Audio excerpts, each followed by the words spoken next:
Apakah Injil dipalsukan?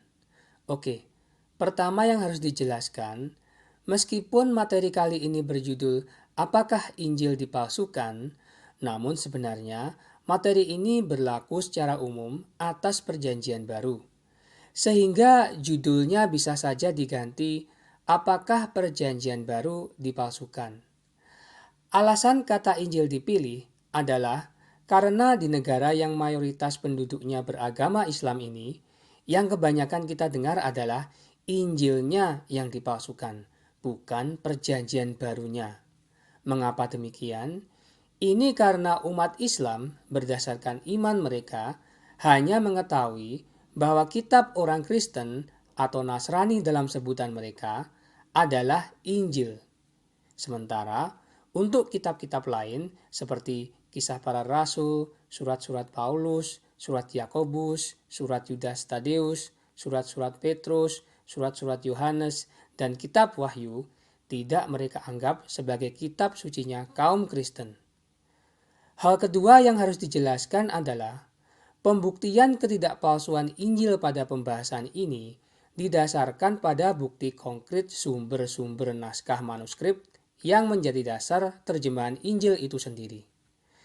Manuskrip artinya tulisan tangan manusia. Jadi maksudnya adalah salinan-salinan naskah perjanjian baru yang dikerjakan tangan. Nanti kita akan melihat bagaimana dari manuskrip terkuno dan terbaru disimpulkan tidak ada suatu pemalsuan yang dituduhkan banyak pihak. Apa yang kita baca di Alkitab-Alkitab yang bisa dibeli di toko-toko buku adalah apa yang ditulis para penulis kitab suci terdahulu.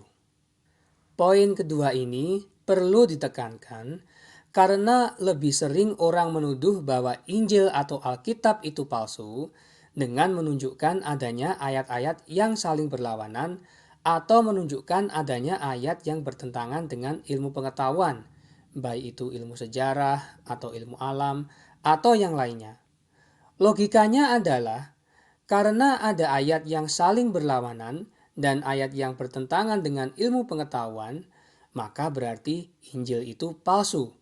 Sebab tidak mungkin suatu kitab dari Allah yang maha benar saling berlawanan antar ayat dan bertentangan dengan ilmu pengetahuan. Nah, meskipun hal tersebut layak dijawab, tetapi materi kali ini bukan soal mendamaikan ayat-ayat yang diklaim saling berlawanan atau mendamaikan ayat-ayat yang diklaim bertentangan dengan ilmu pengetahuan. Yang dibahas pada materi kali ini adalah hal-hal yang lebih fundamental, yaitu sumber-sumber manuskrip dari tulisan Injil secara khusus dan Perjanjian Baru secara umum. Ini dikatakan lebih fundamental sebab hampir semua, kalau tidak memang semuanya, klaim-klaim akan adanya ayat-ayat yang saling berlawanan dan ayat-ayat yang bertentangan dengan ilmu pengetahuan adalah dikarenakan kurangnya pemahaman bahasa, konteks, dan budaya yang melatar belakangi ayat-ayat tersebut. Sehingga, kalau kita sudah memahami semuanya itu, maka tidak ada lagi ayat-ayat yang saling berlawanan atau ayat yang bertentangan dengan ilmu pengetahuan. Pembahasan kali ini bisa dibagi menjadi 3 bagian. Bagian pertama adalah memahami berbagai klaim pihak-pihak yang mengatakan bahwa Injil secara khusus dan Alkitab secara umum telah dipalsukan. Bagian kedua, kita membahas kuantitas atau jumlah sumber-sumber manuskrip yang menjadi dasar kitab suci yang kita baca saat ini. Di bagian ketiga, kita membahas kualitas dari sumber-sumber manuskrip tersebut. Baik, marilah kita mulai. Ada banyak pihak yang mengatakan bahwa Injil secara khusus dan Alkitab secara umum telah dipalsukan. Berikut adalah contoh klaim berbagai pihak tersebut. Yang pertama, terutama serta terbanyak adalah dari umat beragama Islam yang memang secara teologis mengimani bahwa Injil telah dipalsukan. Di sini saya contohkan ucapan seorang Susan Hanif di bukunya What Everyone Should Know About Islam and Muslim, alias apa yang seharusnya diketahui setiap orang mengenai Islam dan Muslim. Hanif mengatakan, meskipun beberapa bagian dari wahyu yang lebih awal, seperti sebagian Taurat yang diberikan kepada Musa, Mazmur yang diwahyukan kepada Daud, dan Injil yang diwahyukan kepada Yesus masih ada, namun semuanya itu begitu tercampuri dengan tambahan-tambahan manusia dan perubahan-perubahan sehingga sangatlah sulit untuk menentukan bagian yang mana yang merupakan pesan aslinya. Apa yang dikatakan Hanif ini mencerminkan beberapa poin yang memang diimani umat beragama Islam. Yang pertama adalah bahwa Islam mengakui kalau Allah menurunkan kitab-kitab sebelum Quran, Taurat kepada Musa, Mazmur kepada Daud, dan Injil kepada Yesus. Namun, seperti yang tadi dikatakan, meskipun umat Islam mengakui bahwa kaum Yahudi dan kaum Kristen menerima kitab suci dari Tuhan, mereka tidak mengakui semua kitab suci yang diakui kaum Yahudi dan Kristen. Untuk Perjanjian Lama, mereka hanya mengakui Taurat dan Mazmur. Taurat ini sebenarnya adalah 5 kitab pertama di Perjanjian Lama, yaitu Kejadian, Keluaran, Imamat, Bilangan, dan Ulangan. Inilah yang diyakini kaum Yahudi dan Kristen. Namun, agama Islam tidak menyebutkan secara spesifik apa itu Taurat. Malahan, untuk kitab-kitab lain di Perjanjian Lama seperti Yosua, Yehezkiel, Yesaya, Habakuk, Rut, dan lain-lain, umat Islam tidak mengakuinya sama sekali dan cenderung tidak tahu tentang kitab-kitab tersebut. Begitu pula untuk Perjanjian Baru. Umat Islam hanya mengakui Injil, sementara untuk kisah para rasul, surat-surat Paulus, surat Yakobus, surat Yudas Tadeus, surat-surat Petrus, surat-surat Yohanes, serta kitab Wahyu, tidak mereka akui dan cenderung tidak tahu akan semua itu. Bahkan, bagi mereka, Injil bukanlah kumpulan kitab yang ditulis oleh 4 orang, melainkan suatu buku yang diturunkan Allah kepada Yesus. Kemudian, poin yang kedua dari pernyataan Hanif adalah adanya pengakuan kalau di Taurat, Mazmur, dan Injil ada bagian yang asli tetapi dicampuri oleh yang palsu sehingga sulit untuk menentukan mana yang asli dan mana yang palsu. Apa yang disampaikan Hanif ini bukan hasil dari pembuktian empirik. Maksudnya, kesimpulan bahwa Taurat, Mazmur, dan Injil dipalsukan bukanlah kesimpulan yang diambil setelah menyelidiki sumber-sumber manuskrip dari Taurat, Mazmur, atau Injil. Kesimpulan Hanif ini juga bukan karena umat Islam memiliki atau pernah melihat Taurat, Mazmur, dan Injil yang asli. Kesimpulan akan kepalsuan kitab-kitab tersebut hanya didasarkan dari sumber iman umat Islam, yaitu Quran dan Hadits. Berikut akan ditunjukkan beberapa contoh dari Quran dan Hadits yang menjadi dasar iman Islam bahwa Injil dipalsukan. Pertama, kita dengar dari surat Al-Baqarah ayat 79.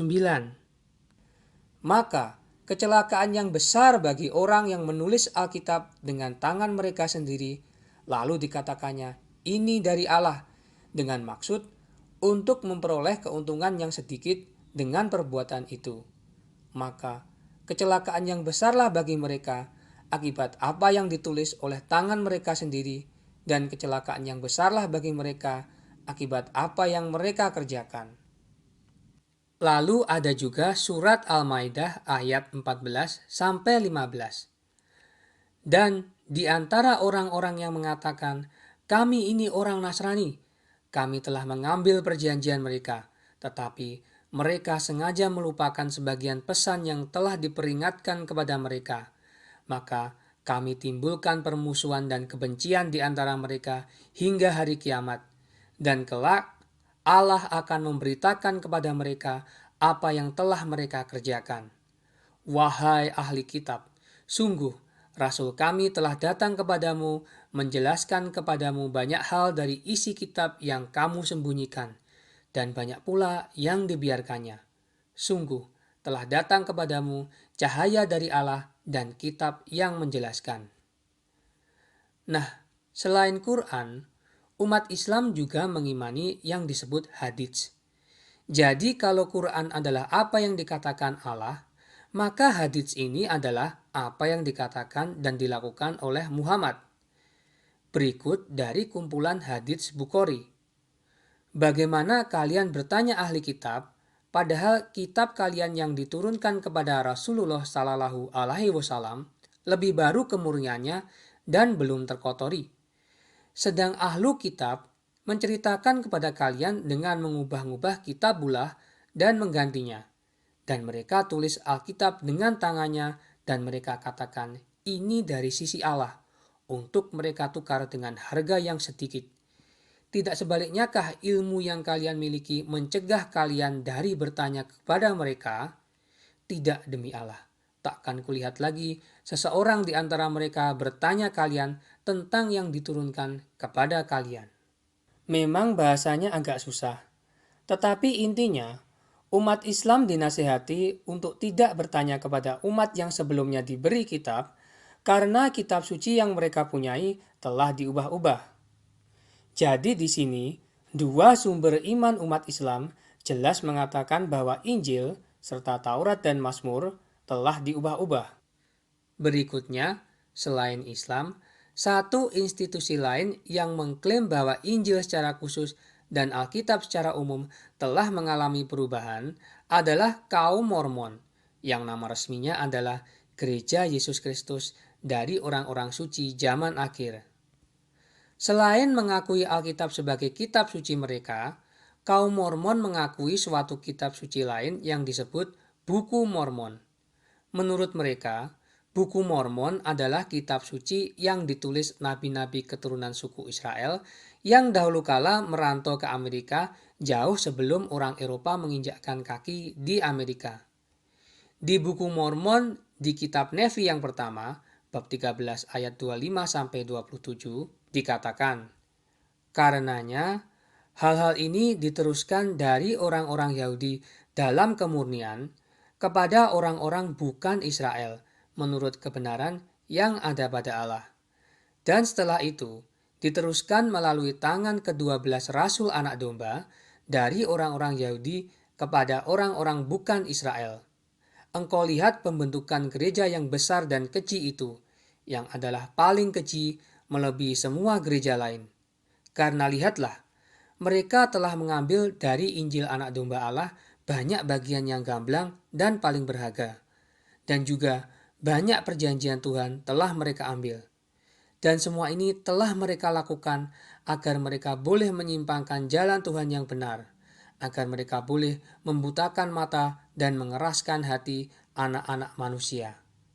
Satu pertanyaan penting mungkin muncul, yaitu, kalau Mormon menganggap Alkitab telah diubah dan mengandung kekeliruan-kekeliruan, kenapa mereka masih menganggapnya sebagai kitab suci? Jawabannya adalah, bagi kaum Mormon, meskipun Alkitab telah diubah-ubah dan dipalsukan, namun mereka memiliki kitab-kitab suci selain Alkitab, dan mereka sekarang ini memiliki nabi-nabi seperti di zaman Perjanjian Lama. Kesemuanya ini membantu kaum Mormon menjelaskan dan mengklarifikasi kekeliruan yang ada di Alkitab. Berikutnya adalah tuduhan akan kepalsuan Alkitab secara umum dan Injil secara khusus dari kaum liberal. Ini bisa Kristen, bisa juga ateis. Di sini dicontohkan dari yang paling sering dikutip, yaitu kelompok The Jesus Seminar. Jadi The Jesus Seminar ini bukan suatu acara atau seminar di mana orang-orang berkumpul dan berseminar tentang Yesus. The Jesus Seminar adalah sebuah kelompok kritikus Alkitab liberal yang terdiri dari sekitar 50 ahli kritik dan ratusan orang awam biasa. Karya pertama mereka adalah sebuah buku berjudul The Five Gospels alias kelima Injil, di mana Injil yang kelima di sini adalah Injil Thomas. Di bagian prakata di buku ini dikatakan, 82% dari kata-kata yang dianggap berasal dari Yesus di Injil-Injil sebenarnya tidak dikatakan olehnya. Nah, ini adalah angka yang sangat tinggi sekali. Bila benar, maka memang sia-sialah iman Kristen. Apakah klaim ini benar? Nanti akan kita lihat. Terakhir, tuduhan akan kepalsuan Alkitab atau Injil juga bisa kita dengar dari budaya-budaya populer. Maksudnya di sini adalah dari film-film dan buku-buku fiksi. Salah satu contohnya adalah dari buku dan film Da Vinci Code, di mana seorang karakter kedapatan mengatakan, Alkitab telah berevolusi melalui banyak sekali terjemahan, penambahan, dan revisi. Sejarah tidak pernah memiliki satu versi definitif buku tersebut. Ini dikatakan oleh karakter Sir Leigh Teabing. Masuknya gagasan akan kepalsuan Alkitab atau Injil di budaya populer lebih berbahaya. Ini karena penyampaiannya yang tidak terang-terangan dan seakan-akan hal tersebut sudah merupakan suatu fakta. Kaum muda yang banyak mengkonsumsi budaya populer adalah pihak yang rentan terhadap kekeliruan ini. Baiklah, kita sudah menghadirkan beberapa contoh dari klaim berbagai pihak bahwa Alkitab secara umum dan Injil secara khusus telah dipalsukan. Sekarang, kita akan berusaha mengkritisi kebenaran dari klaim-klaim tersebut. Sekarang kita memasuki bagian kedua dari materi kali ini, yaitu kuantitas alias jumlah dari sumber-sumber manuskrip Perjanjian Baru, khususnya Injil. Berbagai agama punya kitab suci, namun hampir semua kitab suci asli agama-agama sudah tidak ada lagi. Ini dikarenakan kitab-kitab itu sudah aus dimakan oleh waktu. Hal ini juga berlaku untuk Perjanjian Baru dengan Injil yang menjadi bagiannya.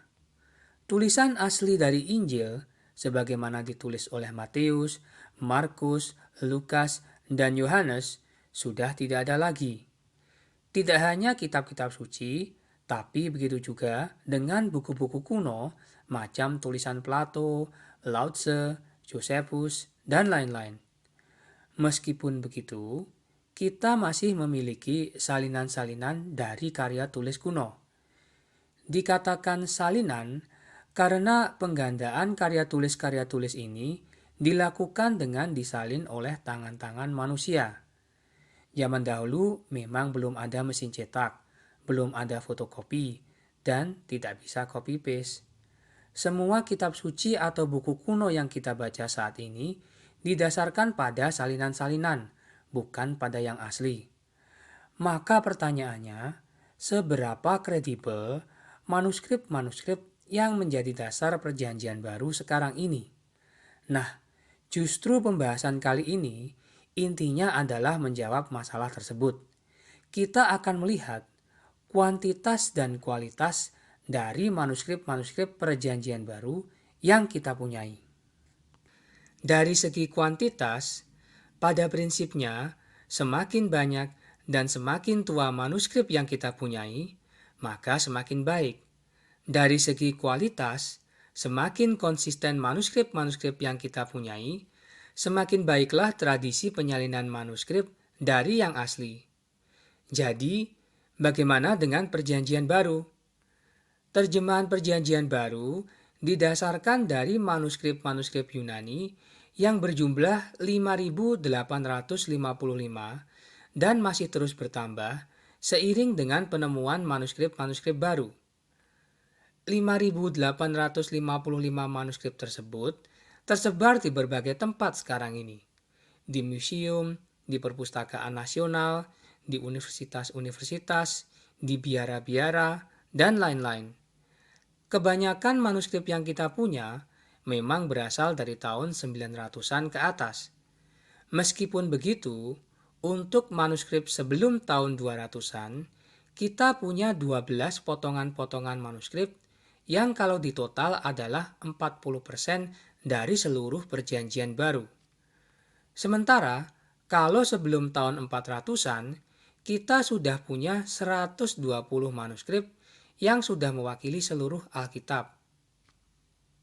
Dari 5.000 lebih manuskrip itu, yang tertua adalah fragmen Injil Yohanes yang disebut Papirus 52 alias P52. Fragmen ini diperkirakan ditulis pada 125 sampai 175 Masehi. Ukurannya kira-kira sebesar KTP. Di depan ada bagian tidak lengkap dari Yohanes bab 18 ayat 31 sampai 33. Di belakang ada bagian tidak lengkap dari Yohanes bab 18 ayat 37 sampai 38. Sedangkan yang tertua dan juga hampir lengkap adalah Codex Vaticanus yang ditulis sekitar tahun 300 sampai 325 Masehi. Isinya mengandung buku-buku Deuterokanonika serta buku-buku zaman Perjanjian Lama yang tidak termasuk kanon kitab suci. Berikut adalah contoh beberapa manuskrip penting lainnya. Ini adalah Papirus 66 yang berisi Injil Yohanes yang hampir lengkap. Ditulis pada awal tahun 200-an. Di awal Injil tertulis en arche en hologos, kai hologos en proston theon, kai theos en hologos. Itu adalah Yohanes bab 1 ayat 1 yang berbunyi, pada mulanya adalah firman. Firman itu bersama-sama dengan Allah, dan firman itu adalah Allah.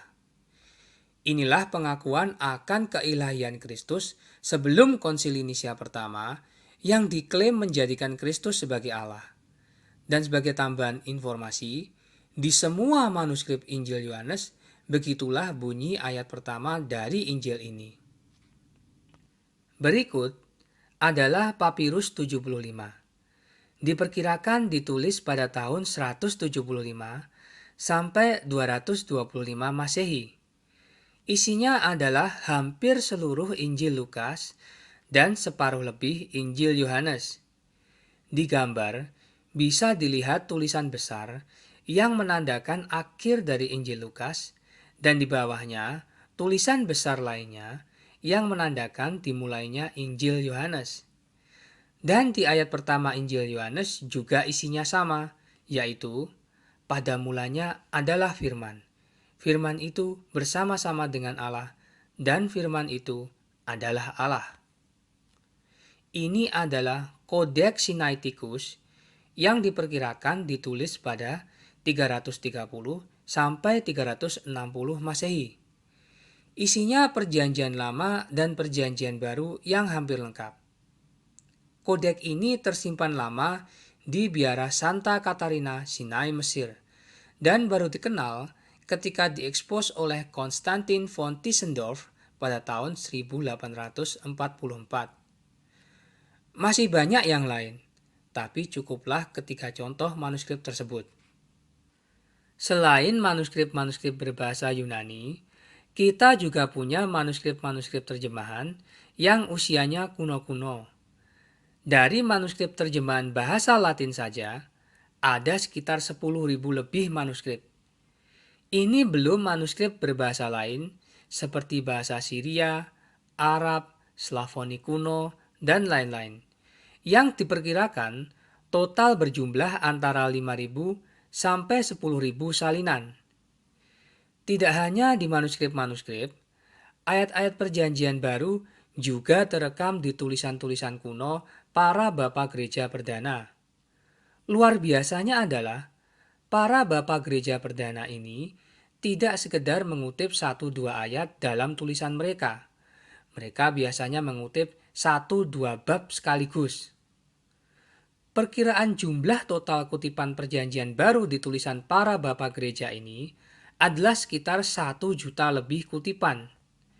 Sehingga, kalaupun semua salinan Perjanjian Baru terbakar, kita bisa membuat hampir seluruh Perjanjian Baru hanya dengan mengambil kutipan-kutipan Perjanjian Baru dari tulisan Bapak Gereja Perdana ini. Oke, tadi disebutkan bahwa jumlah manuskrip Perjanjian Baru adalah 5.855.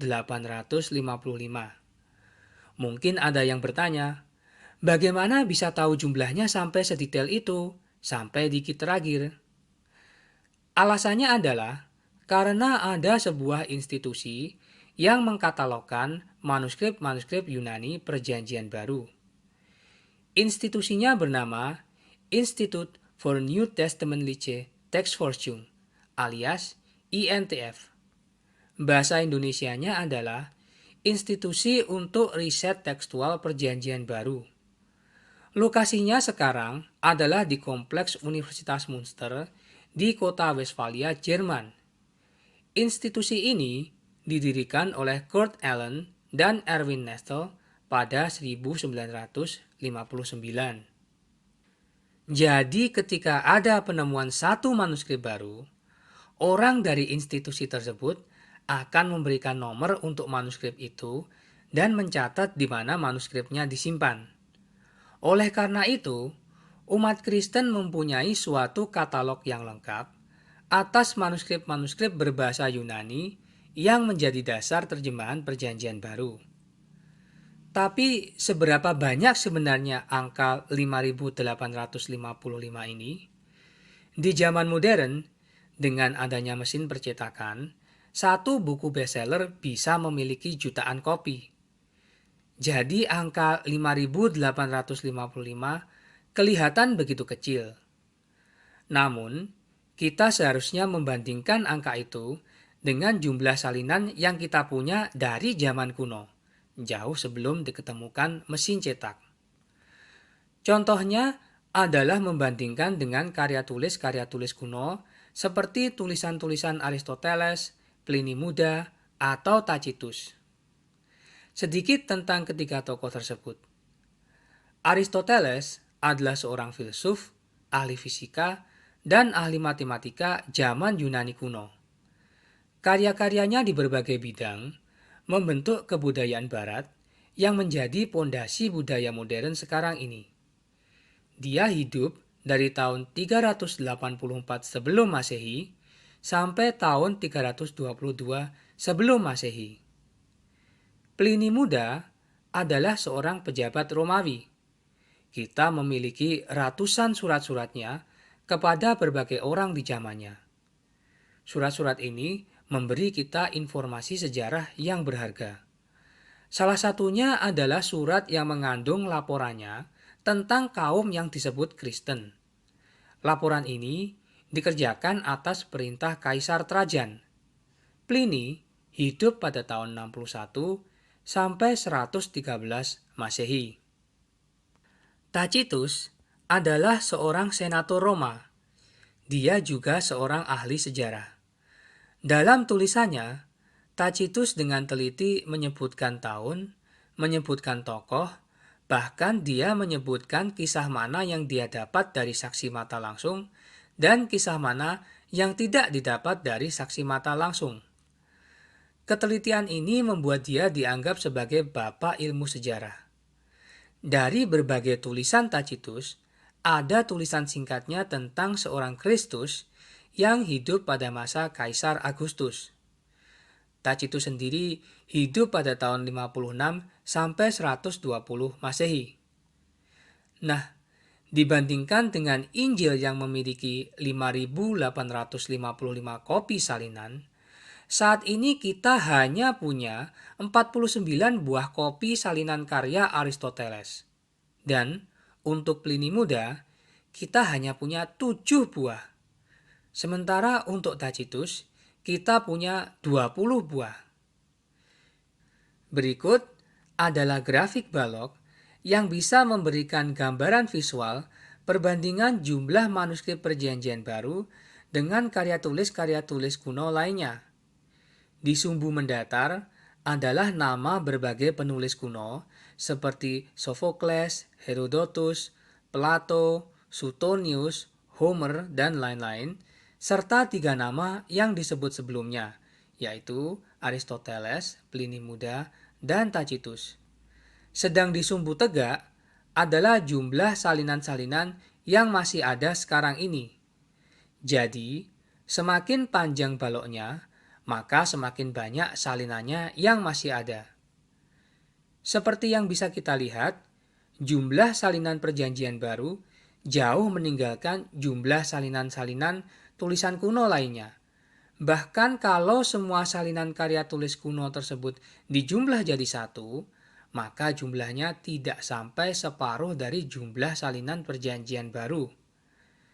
Tapi, tidak hanya perjanjian baru jauh meninggalkan yang lain dalam soal jumlah salinan, namun perjanjian baru juga jauh meninggalkan yang lainnya dalam hal jarak antara naskah asli dengan naskah tertua yang masih ada. Maksudnya begini, sebagaimana tadi dikatakan, naskah asli karya tulis kuno sudah tidak ada lagi sejak lama. Jadi, kalau sekarang ini kita ingin tahu bagaimana aslinya, kita mendasarkannya dari salinan-salinan yang masih ada. Nah, umumnya semakin dekat tahun pembuatan salinan itu dengan tahun naskah asli ditulis, maka semakin kredibel salinan tersebut. Lalu, seberapa besar jarak antara kapan naskah asli itu ditulis dan kapan manuskrip tertuanya ditulis? Ya, Aristoteles sebagai contoh, menulis pada tahun 300-an sebelum Masehi.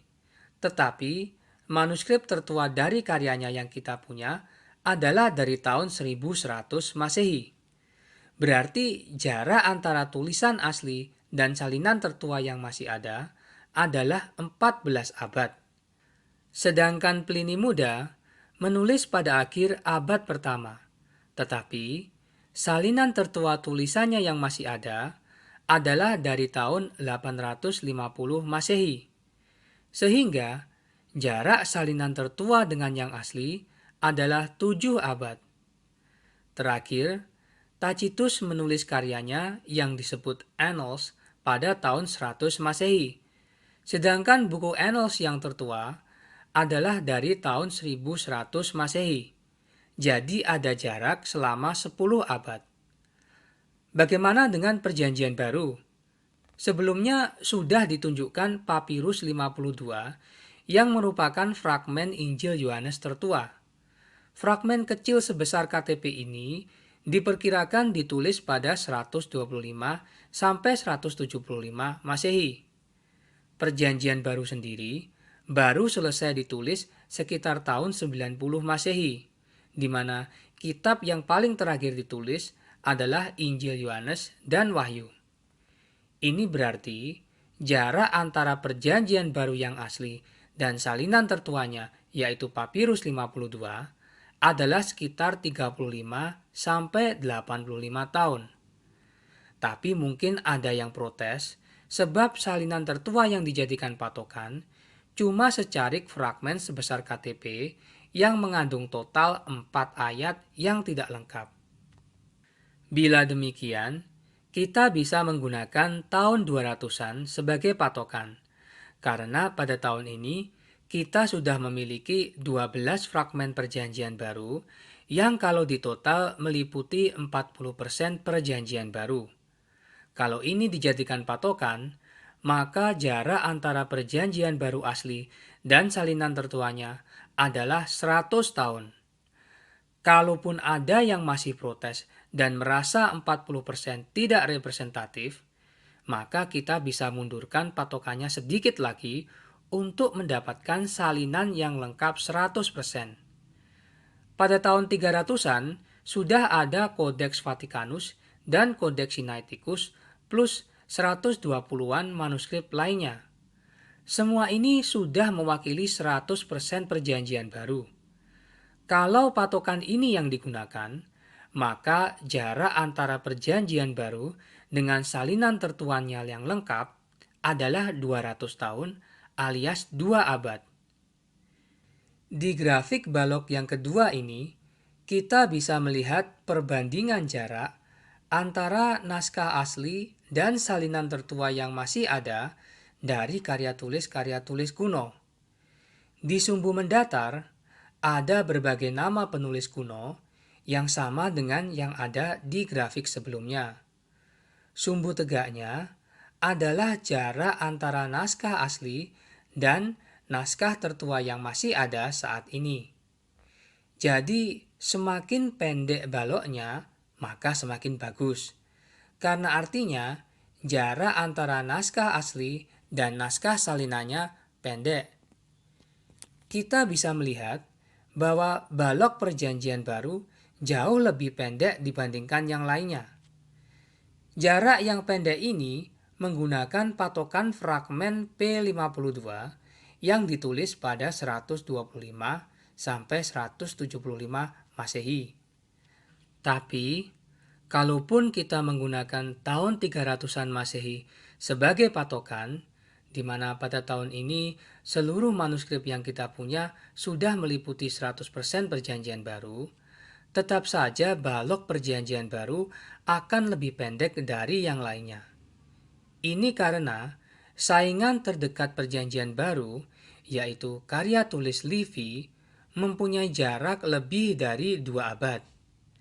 Livy alias Titius Livius menulis Ab Urbe Condita Libri alias Sejarah Roma pada tahun 27-9 sebelum Masehi. Salinan tertua yang masih ada dari karyanya berasal dari tahun 300-an.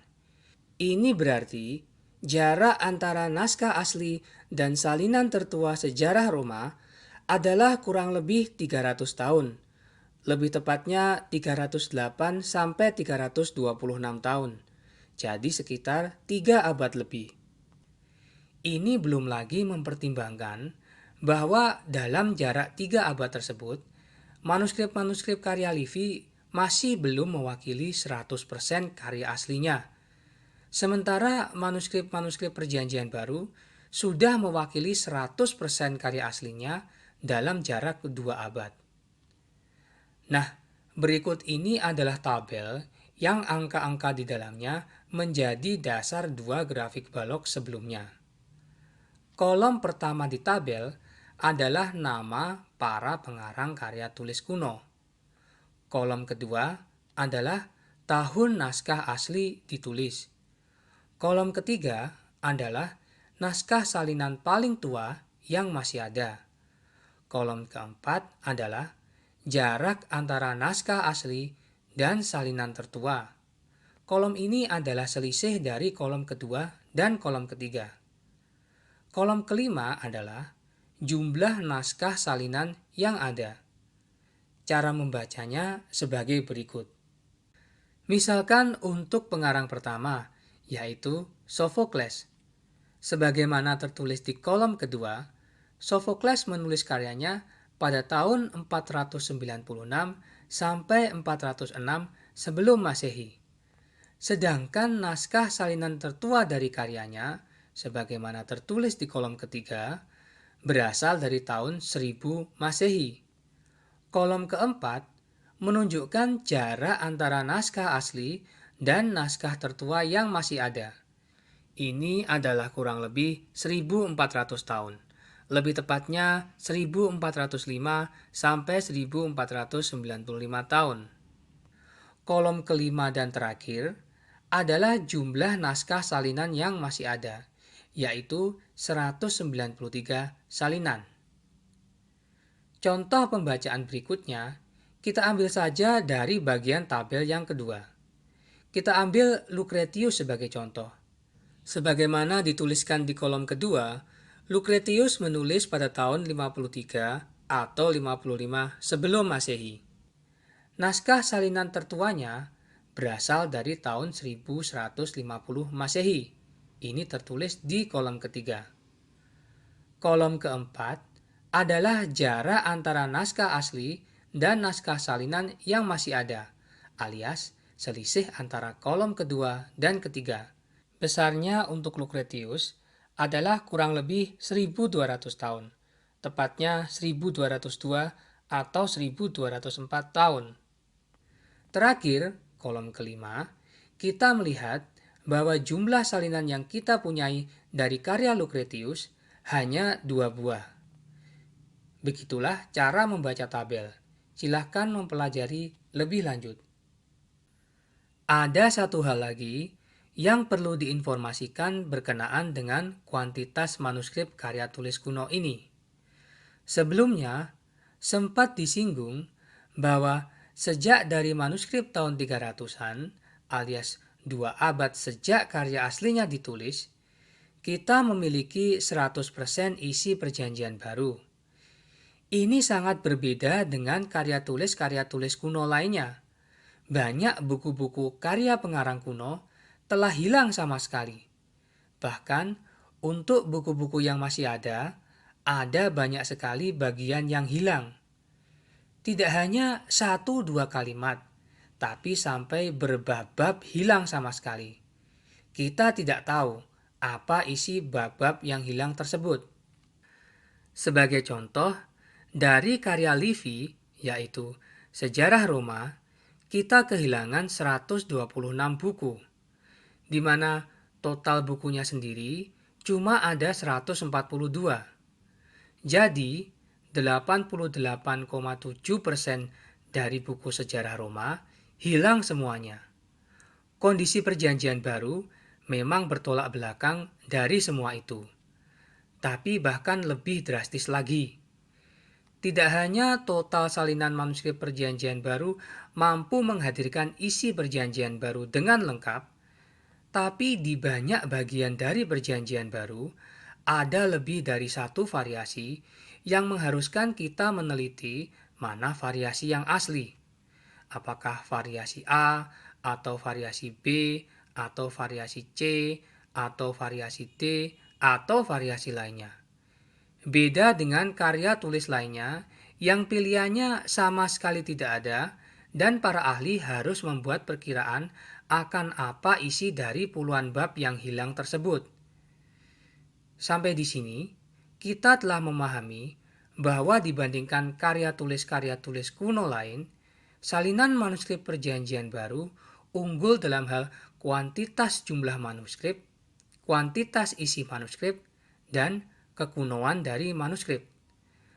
Namun, bagaimana kualitas dari manuskrip itu?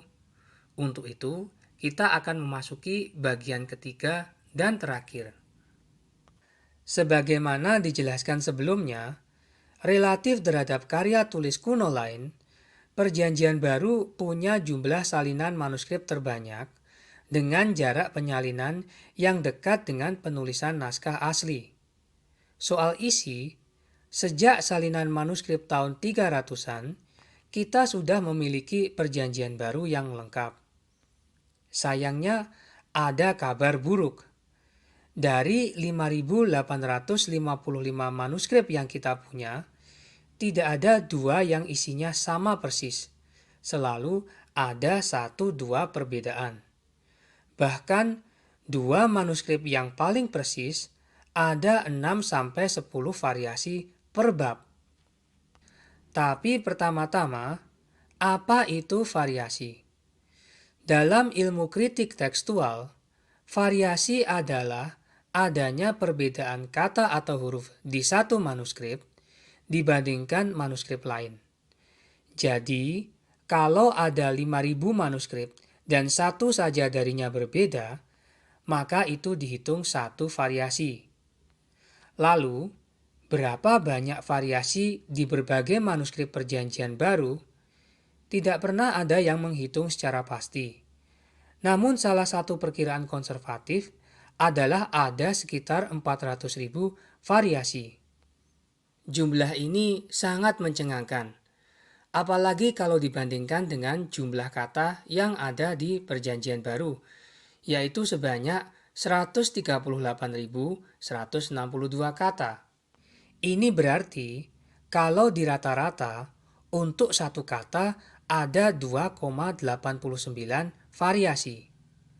Melihat angka-angka ini, bukankah tuduhan terjadinya pemalsuan terhadap Injil ada benarnya? Jawaban singkatnya adalah tidak. Sementara jawaban panjangnya biarlah dijawab oleh seorang ahli kritik tekstual Perjanjian Baru, Bart Ehrman. Ehrman adalah seorang agnostik. Dia mengarang berbagai buku yang mempertanyakan keaslian Perjanjian Baru. Di salah satu buku tersebut dengan judul Misquoting Jesus alias salah mengutip Yesus, dia menuliskan, namun akan merupakan suatu kekeliruan untuk mengasumsikan bahwa pengubahan-pengubahan di Perjanjian Baru dilakukan para penyalin karena keyakinan pribadinya tergantung dari kata-kata di teks Perjanjian Baru. Pada faktanya, kebanyakan pengubahan yang diketemukan di naskah-naskah Kristen awal tidak ada hubungannya dengan teologi atau ideologi. Kebanyakan pengubahan-pengubahan dikarenakan sekedar kekeliruan, salah tulis, lalai menuliskan, penambahan tidak sengaja, kata-kata yang salah eja, kecerobohan-kecerobohan dalam berbagai bentuk. Kadang-kadang, sebagaimana kita ketahui, mereka mengubah teks karena mereka mengira teksnya memang harus diubah. Oleh karena itu, ketika para penulis membuat pengubahan dengan sengaja, kadang motivasi mereka tulus. Setelah mengatakan yang di atas, Ehrman kemudian memberikan contoh bagaimana tindakan pengubahan teks dilakukan penyalin atas motivasi yang tulus. Kisahnya demikian. Di kebanyakan manuskrip Ibrani bab 1 ayat 3, dikatakan bahwa Kristus menopang segala yang ada dengan firman-Nya yang penuh kekuasaan. Nah, kata asli dari menopang adalah pheron. Tetapi, penyalin Kodeks Vatikanus menggunakan kata phaneron yang berbeda sedikit dan berarti mewujudkan. Jadi, di Kodeks Vatikanus, di Ibrani bab 1 ayat 3, dikatakan bahwa Kristus mewujudkan alias phaneron segala yang ada dengan firman-Nya yang penuh kekuasaan. Lalu, beberapa abad kemudian, seorang pengkoreksi lain mengganti kata phaneron alias mewujudkan menjadi pheron alias menopang, karena dia merasa bahwa kata pheron ada di lebih banyak manuskrip sehingga itulah yang benar. Beberapa abad setelahnya, pengkoreksi berikutnya melihat tindakan pengkoreksi kedua dan menghapus kata pheron lalu menggantinya dengan phaneron. Tidak hanya itu, si pengkoreksi ketiga ini menulis di sebelah kata tersebut, orang yang mencari masalah, biarkan saja bacaan kunonya, jangan mengubahnya. Kisah yang bisa disimpulkan dari lembaran Kodeks Vatikanus ini menunjukkan bahwa pengubahan yang dibuat penyalin manuskrip dilakukan justru dalam upaya mengkoreksi manuskrip supaya lebih cocok dengan yang asli. Tetapi, sayangnya hal itu membuat timbulnya variasi yang beda dengan aslinya. Ketulusan umat Kristen dalam menjaga kemurnian kitab sucinya juga bisa disimpulkan dari tulisan para bapa gereja perdana yang hidup di zaman kuno. Ketika mereka membahas suatu ayat yang sulit, entah saat sedang mengajar atau sedang berdebat dengan para bidat, mereka tidak mengatakan kalau ayat itu salah atau palsu. Tetapi, mereka berusaha menafsirkannya sedemikian rupa sehingga kesulitan itu bisa diperdamaikan dengan ajaran Kristen. Contohnya adalah ayat Matius 24:36 dan Markus 13:32 yang membahas soal hari kiamat. Dikatakan di ayat-ayat itu bahwa kapan hari kiamat hanya diketahui Bapa, sedangkan anak tidak tahu. Ayat-ayat ini sulit direkonsiliasikan dengan ajaran bahwa sang anak alias Yesus Kristus adalah Allah. Meskipun begitu, kita tidak pernah mendengar satu bapa gereja perdana pun yang mengklaim bahwa ayat tersebut palsu. Setiap bapa gereja perdana mengakui adanya ayat itu dan berusaha mendamaikan ayat itu dengan kesaksian dari ayat lain bahwa Kristus adalah Allah. Tapi, meskipun para penyalin tidak mengubah kitab suci dengan alasan untuk mencocokkan ayat dengan ajaran, alias mereka tidak melakukan pemalsuan, tetap saja faktanya ada banyak sekali variasi di manuskrip-manuskrip. Lalu bagaimana umat Kristen bisa yakin kalau perjanjian baru saat ini masih otentik? Untuk menjawabnya, kita harus melihat lebih teliti variasi-variasi ini. Hal pertama yang kita temukan ketika melihat variasi-variasi ini adalah penyebaran variasi pentingnya tidak merata, sementara untuk variasi yang tidak penting, seperti salah eja, memang ada di mana-mana. Ahli kritik tekstual Perjanjian Baru, Daniel B. Wallace, mengatakan bahwa variasi besar atau mayor ada di kurang dari 6% teks Perjanjian Baru. Hal ini dia sampaikan dalam koreksinya terhadap ahli Perjanjian Baru lain bernama Craig L. Bloomberg. Untuk memahaminya, kita bisa menganalogikannya dengan pakaian kotor. Jadi kalau ada 100 pakaian kotor, maka ada kurang dari 6 pakaian yang kotornya lebih parah. Fakta ini memudahkan pekerjaan kita karena dengan demikian, untuk yang 94 lebih pakaian, kita tinggal masukkan mesin cuci dan beres. Sementara untuk yang kurang dari 6 pakaian, perlu kita cuci secara lebih khusus. Berikutnya, kita akan mengkategorikan variasi-variasi ini supaya kita bisa tahu mana yang penting dan mana yang tidak penting. Kategori pertama adalah variasi kesalahan pengejaan. Jenis salah eja yang terbanyak adalah apa yang di bahasa Yunani disebut nu yang bergerak, alias movable nu. Ini semacam pemakaian atau en dalam bahasa Inggris yang dalam bahasa Indonesia artinya satu atau sebuah atau selembar atau seekor dan lain-lain. Misalnya sebuah buku, maka bahasa Inggrisnya adalah a book. Tapi kalau sebuah apel, maka bahasa Inggrisnya adalah an apple. Jadi untuk kata benda dengan awalan konsonan dipakai awalan e, tapi untuk vokal dipakai awalan en. Dalam manuskrip-manuskrip Perjanjian Baru, sering terjadi kekeliruan antara pemakaian e dan en. Jadi kalau mestinya a book, maka ditulis an book. Dan kalau mestinya an apple, ditulis a apple. Kategori variasi selanjutnya adalah variasi tata bahasa Yunani. Bahasa Yunani adalah bahasa yang cukup luas, sehingga urutan kata bisa diubah-ubah, tapi maksudnya tetap sama. Tidak hanya itu, banyak sekali aturan tata bahasa khusus dalam bahasa Yunani yang tidak merubah pemahaman sehingga tidak bisa diterjemahkan. Mungkin ini sulit dimengerti, tapi akan disediakan contoh supaya lebih jelas. Salah satunya adalah penggunaan kata sandang yang aturannya tidak jelas. Daniel B. Wallace, ahli tekstual yang disebut sebelum ini, menulis tesis S2 tentang kapan kata sandang de tidak muncul dalam bahasa Yunani. Dia juga menulis tesis doktoral S3-nya tentang kapan kata sandang de muncul di bahasa Yunani. Tapi ujung-ujungnya dia sendiri berkata bahwa dia masih tidak paham kapan kata sandang muncul dan kapan tidak muncul.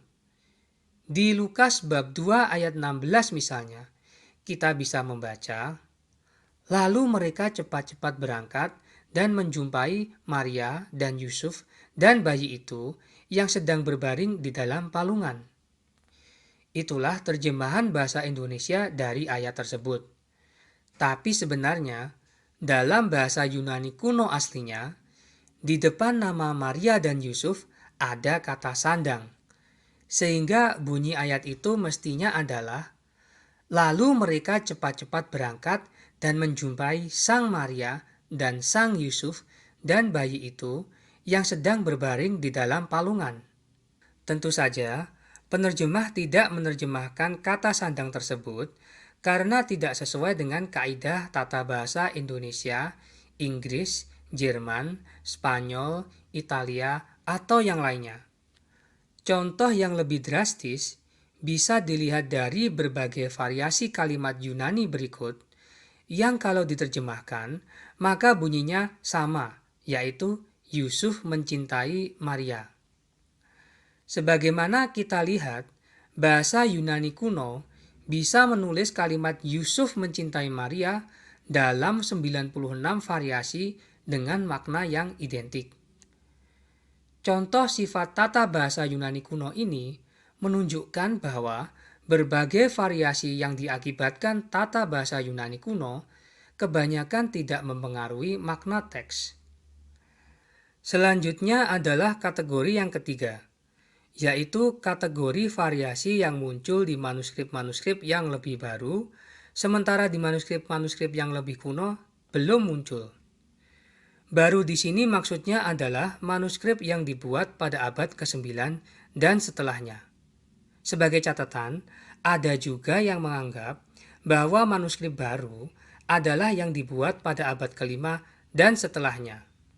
Contoh terkenal dari variasi di manuskrip yang lebih baru adalah masuknya doksologi doa Bapa Kami. Di manuskrip yang lebih baru, di bagian akhir doa Bapa Kami di Matius bab 6 ayat 13, tertulis, "Dan janganlah membawa kami ke dalam pencobaan, tetapi lepaskanlah kami daripada yang jahat. Karena Engkaulah yang empunya kerajaan, dan kuasa dan kemuliaan sampai selama-lamanya. Amin." Bagian "karena Engkaulah yang empunya kerajaan dan kuasa dan kemuliaan sampai selama-lamanya. Amin" hanya ada di manuskrip yang lebih baru dan tidak ada di manuskrip-manuskrip yang lebih kuno. Contoh berikutnya adalah dari Matius bab 5 ayat 44, di mana di manuskrip yang baru tertulis, "Tetapi aku berkata kepadamu, kasihanilah musuhmu, dan berdoalah bagi mereka yang menganiaya kamu.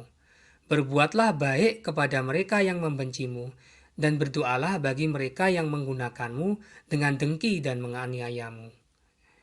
Bagian "berbuatlah baik kepada mereka yang membencimu, dan berdoalah bagi mereka yang menggunakanmu dengan dengki dan menganiayamu" tidak ada di manuskrip yang lebih kuno. Adanya di manuskrip yang lebih baru.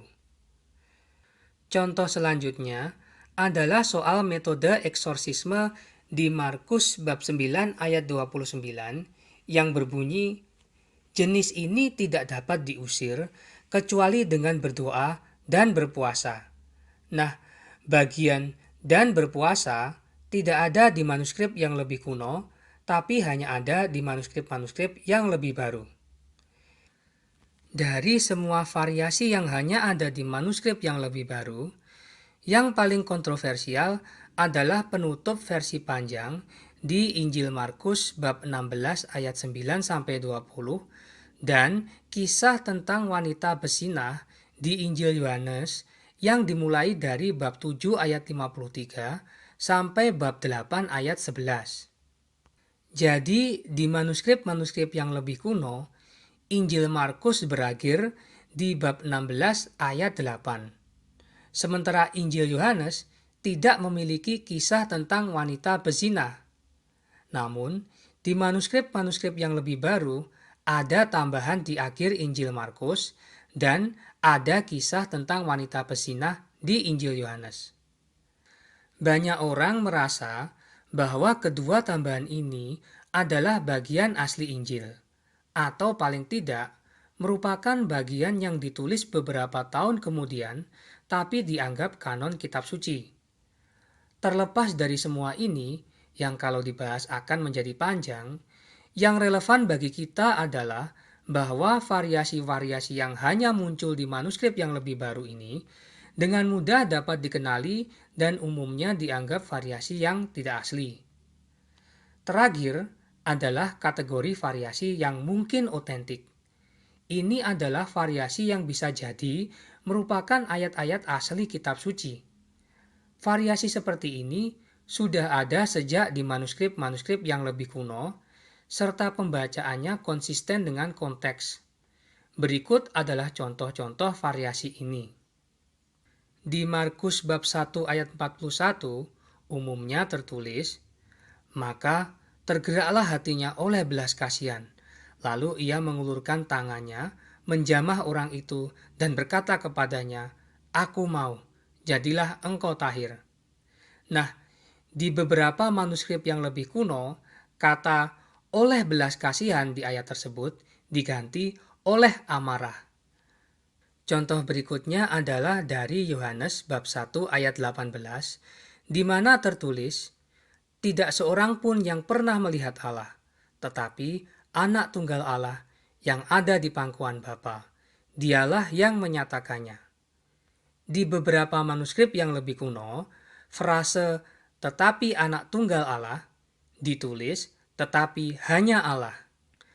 Masih di Yohanes bab 1, tetapi ayat 28, kita bisa membaca, "Hal itu terjadi di Betania, yang di seberang sungai Yordan, di mana Yohanes membaptis." Nah, di manuskrip yang lebih kuno, nama kotanya adalah Betabara, bukannya Betania. Contoh yang cukup dramatis, meskipun bukan dari Injil, adalah dari kitab Wahyu bab 13 ayat 18 tentang bilangan si binatang. Di Alkitab-Alkitab umumnya tertulis, dan bilangannya ialah 666. Tetapi di beberapa manuskrip yang lebih kuno tertulis 616, bukannya 666. Nah, itulah kategori-kategori variasi dan contoh-contohnya. Bagi yang ingin mempelajari variasi-variasi ini, Institusi untuk Riset Tekstual Perjanjian Baru alias Institute for New Testamentliche Textforschung telah menerbitkan buku panduan. Di buku panduan ini ada perjanjian baru dalam bahasa Yunani kuno dan ada catatan kaki ekstensif yang menunjukkan variasi apa saja dalam suatu ayat dan dari manuskrip mana variasi itu berasal. Tentu saja, yang ada di buku panduan ini hanyalah variasi-variasi yang signifikan. Variasi sepele seperti salah eja dan variasi tata bahasa tidak ada di buku ini. Tetapi, variasi yang berasal dari manuskrip yang lebih baru serta variasi yang otentik tertulis di buku ini. Bukunya bernama Novum Testamentum Graeca, alias Perjanjian Baru Yunani.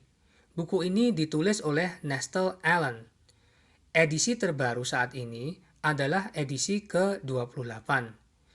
Tiap edisi selalu ada perubahan untuk mencerminkan diketemukannya manuskrip-manuskrip baru. Oke, jadi variasi-variasi bisa dibagikan menjadi 1. Variasi karena salah eja. 2. Variasi karena tata bahasa Yunani kuno. 3. Variasi yang baru muncul di manuskrip baru. 4. Variasi yang mungkin otentik. Nah, dari keempatnya, 2 yang pertama adalah kelompok variasi yang tidak mengubah makna teks perjanjian baru. Ini karena kekeliruan eja dan kekeliruan tata bahasa dengan mudah dapat diperbaiki sehingga kita bisa mengetahui makna teks aslinya. Sementara 2 yang terakhir memang merupakan variasi yang mengubah makna teks. Tetapi untuk jenis yang ketiga, yaitu variasi yang muncul di manuskrip baru, kita bisa dengan mudah mengecualikannya sebagai bagian yang asli karena variasi ini tidak ada di manuskrip yang lebih kuno. Yang menjadi masalah adalah bila variasinya mungkin otentik. Ini membuat kita harus melakukan penelitian lebih dalam apakah variasi ini asli atau tidak. Jadi fokus utama kita adalah variasi jenis keempat, yaitu variasi otentik. Kalau mau dibuatkan bagan, kira-kira bagannya seperti di gambar ini. Nah, dari total variasi perjanjian baru, kira-kira berapa proporsi masing-masing jenis variasi? Bagi umat Kristen, idealnya adalah kalau proporsi variasi yang tidak merubah makna jauh lebih besar dari yang merubah makna. Ini berarti tradisi penyalinan manuskrip perjanjian baru bisa dikatakan sangat baik. Tapi kalau ternyata proporsi variasi yang merubah makna, terutama jenis variasi yang mungkin otentik, ternyata jauh lebih besar, maka tradisi penyalinan manuskrip Perjanjian Baru bisa dikatakan sangat buruk. Daniel Wallace, salah satu ahli kritik tekstual Perjanjian Baru terbaik saat ini, memberikan estimasi untuk tiap jenis variasi. Jadi, dari total variasi Perjanjian Baru, 75% adalah variasi salah eja, 15% adalah variasi tata bahasa Yunani, 9,75% adalah variasi yang muncul di manuskrip yang lebih baru, dan 0,25% adalah variasi yang mungkin otentik. Ini berarti dari seluruh variasi Perjanjian Baru, 90% tidak mempengaruhi makna teks, sementara 9,75% mempengaruhi makna teks, tapi dengan jelas dapat diketahui kalau bukan merupakan yang asli. Sedangkan hanya 0,25% yang harus diteliti apakah asli atau bukan. Ini adalah kabar yang baik sekali bagi umat Kristen. Syukurnya, masih ada kabar yang lebih baik lagi. Tidak ada satupun ajaran esensial Kristen yang didasarkan variasi tekstual yang meragukan. Ajaran esensial Kristen di sini maksudnya ajaran seperti Trinitas, keilahian Kristus, kelahiran Kristus dari perawan, kebangkitannya, dan lain-lain. Memang biasanya, ajaran esensial Kristen didasarkan lebih dari satu ayat. Jadi, kalaupun satu ayat ternyata bermasalah, masih ada ayat-ayat lain yang menjadi dasarnya. Tapi untungnya, kita tahu bahwa tidak ada satupun ayat bermasalah yang menjadi dasar ajaran esensial Kristen.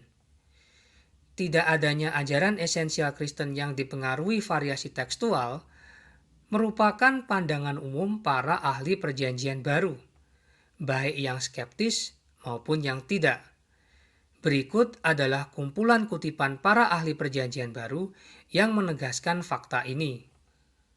Leon Wagenaar, seorang romo dan sarjana Alkitab, mengatakan, tidak ada satu variasi pun yang mempengaruhi substansi dogma Kristen. Sir Frederick Kenyon, seorang paleografis dan sarjana Alkitab, mengatakan, tidak ada doktrin fundamental Kristen yang didasarkan pada variasi bacaan yang diperdebatkan. Frederick Sigren, seorang sarjana Perjanjian Baru, mengatakan, tidak ada doktrin iman Kristen yang dipengaruhi oleh revisi. Ini karena alasan sederhana, yaitu bahwa dari ribuan bacaan variatif di manuskrip-manuskrip, tidak ada yang muncul yang memerlukan suatu revisi atas doktrin Kristen. J. Harold Greenlee, seorang sarjana tekstual kritik, mengatakan, tidak ada doktrin Kristen yang didasarkan teks-teks yang diperdebatkan. Howard Key, Franklin Young, dan Carlfried Frohlich di buku mereka yang berjudul Memahami Perjanjian Baru mengatakan, tidak ada poin historis atau teologis yang ditentukan dengan satu atau cara lain berdasarkan variasi tekstual.